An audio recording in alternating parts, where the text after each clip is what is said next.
Hello friends, आज हम बात करेंगे मैदा गेहूं की अपेक्षा ज़्यादा डेंजरस क्यों है या ज़्यादा हेल्थ के लिए नुकसानदायक क्यों है। ज़्यादातर मैदा भी गेहूं से ही बनाया जाता है, उसको ज़्यादा पीस के ज़्यादा रिफाइन करके बनाया जाता है। लेकिन ऐसा क्यों है कि ज़्यादा पीसने के दौरान ये नुकसानदायक हो जाता है और ज़्यादा पीसने के दौरान ये हेल्थ के लिए फ़ायदा के बदले नुकसान करने लगता है, जबकि जो बेसलाइन इंग्रेडिएंट है जिससे वो बनाया जाता है दोनों सेम ही है। और इस दौरान हम उसमें कोई ऐसा तेल या ऐसा कोई चीनी तो डाल नहीं रहे जो उसको अनहेल्दी बना दे रहा है। तो फिर ऐसा क्या डिफरेंस पड़ रहा है मैदा में जो उसको अनहेल्दी बनाता है, आज इसको डिस्कस करेंगे। ये फ़र्क समझना इसलिए ज़रूरी है क्योंकि आटे से बनी हुई चीज़ों को खाने में कंपेरेटिवली उतना हेल्थ का नुकसान नहीं होता, और खासकर अगर हम ब्राउन व्हीट से या होल व्हीट से अगर कुछ बनाते हैं तो वो और ज़्यादा हेल्दी होता है।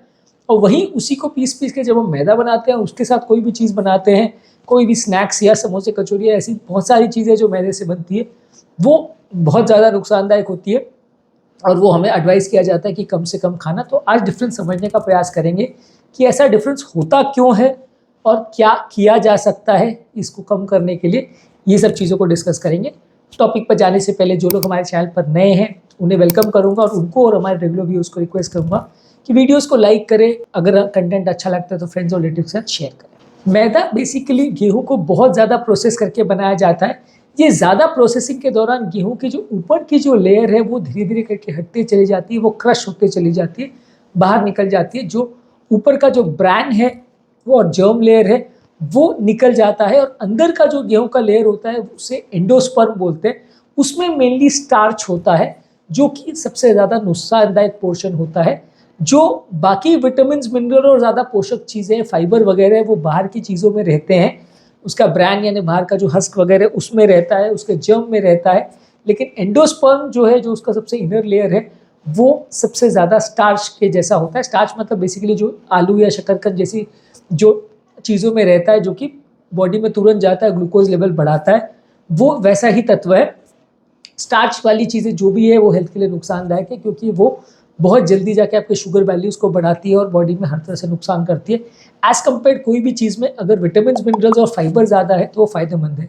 जब हम गेहूं को प्रोसेस कर रहे हैं तो इस दौरान ये उसका अच्छा कोटिंग जो है वो हम लूज़ कर दे रहे हैं, और जो उसका बुरा लेयर है इनर वाला वो बच जाता है, जिसकी वजह से वो हमारे लिए हेल्दी के बदले अनहेल्दी हो जाता है। जो गेहूं के अंदर का जो एंडोस्पर्म लेयर है वो स्टार्च होता है, इसलिए उसका बाहर का जो फाइबर कंटेंट है वो निकल जाता है। विटामिन बी ग्रुप के जो विटामिन है जो गेहूं में रहते हैं वो निकल जाते हैं। आयरन, मैग्नीशियम और एंटीऑक्सीडेंट जो कि गेहूं में रहता है वो भी निकल जाता है। जो मैदा में बचता है वो खाली सिर्फ स्टार्च है, और स्टार्च जो है वो हेल्थ के लिए किसी भी रूप में फायदेमंद नहीं है। उसका ग्लाइसेमिक इंडेक्स ज़्यादा होता है। ग्लाइसेमिक इंडेक्स का मतलब ये है कि कोई भी चीज़ को जब हम खाते हैं तो ग्लूकोज के कंपैरिजन में वो कितना जल्दी हमारे बॉडी के ब्लड ग्लूकोज लेवल को बढ़ाता है, उसको ग्लाइसेमिक इंडेक्स से कैलकुलेट करते हैं। ग्लूकोज का ग्लाइसेमिक इंडेक्स को 100 माना गया है कि मान लीजिए 100 मिलीग्राम ग्लूकोज को खाने से ब्लड ग्लूकोज 100 मिलीग्राम बढ़ेगा, तो बाकी का उससे कंपैरिजन में कैसा बढ़ता है, तो ये मैदे का कैलकुलेट किया जाता है।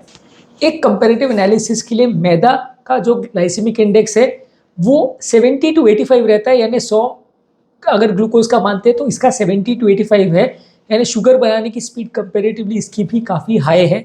जो भी चीज़ों का ग्लाइसेमिक इंडेक्स 70 से ज़्यादा होता है उनको हाई ग्लाइसेमिक इंडेक्स में माना जाता है। जबकि होल व्हीट का जब हम ग्लाइसेमिक इंडेक्स लेते हैं तो वो बहुत कम नहीं है, लेकिन वो भी 60 to 70 है। मैदा से कम है, मीडियम रेंज में आएगा, 60 to 70 है। मैदा का काफ़ी ज़्यादा है होल व्हीट के कंपेरिजन में, उसका ऑलमोस्ट 80-85 तक जाता है। होल व्हीट का कंपेरेटिवली कम है, बहुत कम उसका भी नहीं है। उसके कंपैरिजन में अगर हम बादाम का आटा यानी आलमंड फ्लोर को लेते हैं तो उसका खाली 0 to 10 होता है, यानी बहुत फैट कंटेंट है, लेकिन कार्बोहाइड्रेट कंटेंट उसमें काफ़ी कम है। यदि हम ओट यानी ओट से बना हुआ आटा लेते हैं तो उसका जीआई इंडेक्स जो है 55 to 60 के आसपास है। अगर हम कोकोनट से बना हुआ आटा लेते हैं तो कोकोनट फ्लोर का 45 to 60 के आसपास ग्लाइसेमिक इंडेक्स है, और बकव्हीट फ्लोर लेते हैं तो उसका 45 to 50 के आसपास है। तो बेसिकली बाकी सबका कंपेरेटिवली कम है, सबसे ज़्यादा मैदे का ही है। तो मैदा अगर हम ज़्यादा खाते हैं तो शुगर वैल्यूज़ बाकी आटा के कंपैरिजन में वो ज़्यादा बढ़ाता है, इसलिए उसको खाने के बाद आपका डायबिटीज़ कंट्रोल, कोलेस्ट्रॉल का कंट्रोल और बॉडी का ओवरऑल शुगर मेटाबॉलिज्म गड़बड़ हो जाता है, बॉडी में फैट्स ज़्यादा बनने लगते हैं और नुकसान ज़्यादा होता है, वज़न ज़्यादा बढ़ता है। बाकी किसी भी तरह के आटे के कंपैरिजन में इससे वजन ज़्यादा जल्दी बढ़ेगा, क्योंकि हाई ग्लाइसेमिक इंडेक्स होने का मतलब ये है कि जैसे वो बॉडी में जाएगा शुगर लेवल तुरंत बढ़ेगा, वो शुगर लेवल जब बढ़ता है तो बॉडी उसको कंपनसेट करने के लिए इंसुलिन बनाती है। इंसुलिन जब बनता है तो शुगर लेवल को तुरंत नीचे ले आता है, लेकिन कई बार वो बहुत नीचे हो जाता है, जिसकी वजह से आदमी को क्रेविंग्स और हंगर पैंग्स होने लगते हैं। इसकी वजह से मैदे से बनी हुई चीज़ें को भी आप खाना बहुत ज़्यादा रोक नहीं पाते। यही कारण है कि मैदे से बने हुए समोसे, कचौरी, इस तरह के स्नैक्स जो है वो अब बहुत ज़्यादा खाए जाते हैं, क्योंकि आप उसको खाने के बाद खाना रोक नहीं पाते, क्योंकि मैदे की बनी हुई चीज़ों में एक तो मैदा होता है, साथ में आलू डाला जाता है, उसको फ्राई किया जाता है, तो तीनों ही कॉम्बिनेशंस खराब हो जाते हैं, यानी मैदा, आलू और तेल का कॉम्बिनेशन हो जाता है।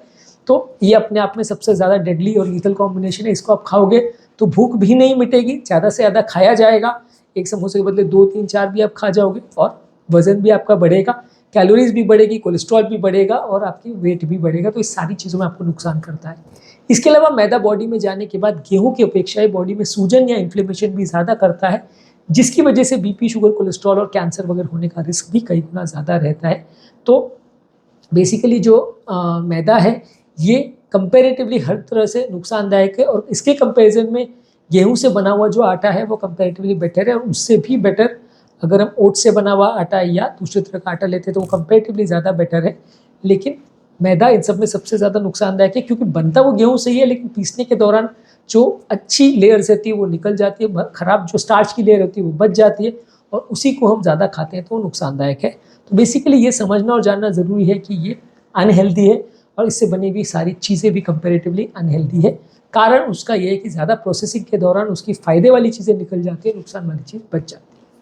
उम्मीद करूँगा कि आज के टॉपिक में कुछ नई बातें जानने को मिली होगी।